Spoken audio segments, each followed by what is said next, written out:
हम लोग कोंडेश्वर देवस्थान के और पहुंच चुके हैं और यहाँ पे जो डैम है यहाँ पे बहता हुआ पानी है नहाने के लिए।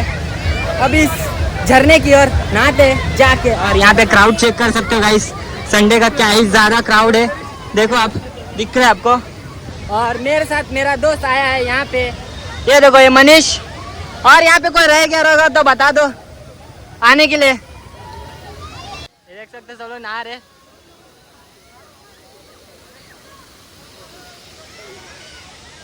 चलो गाइस अब चलते हैं, मजा आएगा। नहाने के लिए स्पॉट से जंप मारेंगे, आओ दिखाता हूँ।